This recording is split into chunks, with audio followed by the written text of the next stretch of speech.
Firstly, I want to welcome this motion here before the House. There is a significant cost to having a disability and for families with a person with disabilities. And indeed, the Indicon report clearly outlines that cost in the region of €10,000 per year.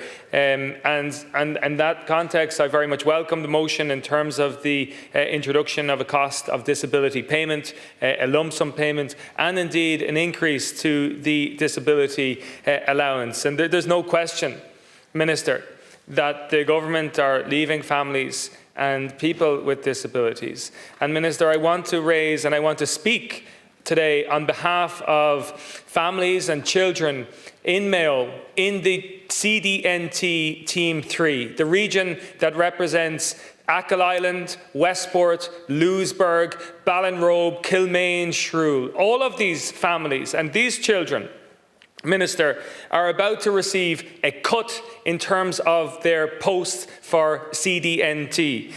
Families in this region have been fed in recent days and weeks a food salad, a word salad, vague assurances, slippery phrasing and political spin. A Mayo TD, following a briefing from the HSC, told parents that there would be no cut, no current hours cut in relation to front-line therapy, just a removal of a vacant post, Minister, as if everything was fine. This kind of political spin is, I think, insulting to parents.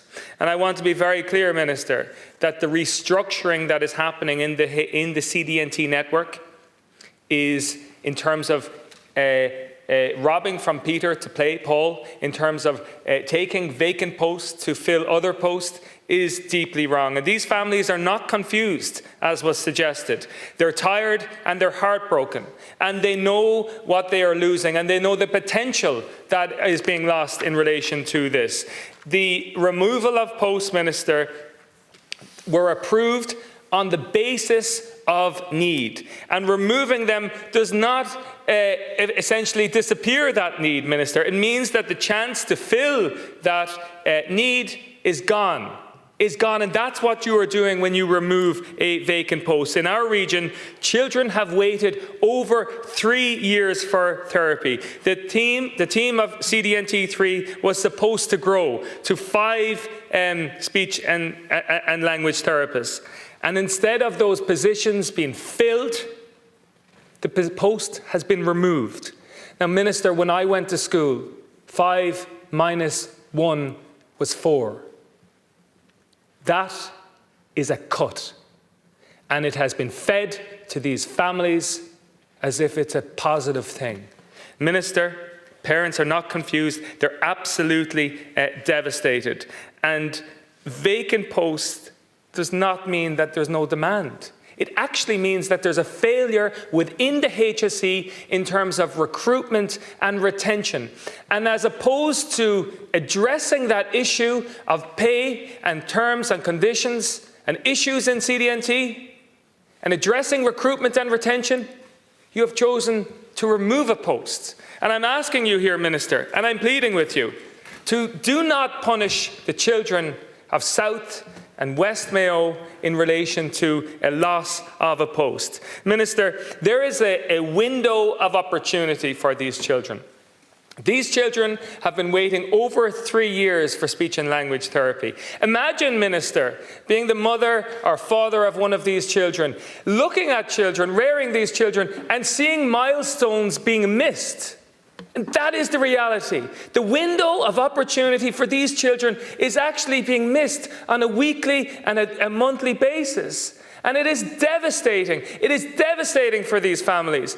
And they know the loss that this is going to have in terms of the removal of the vacant posts. And it is deeply wrong.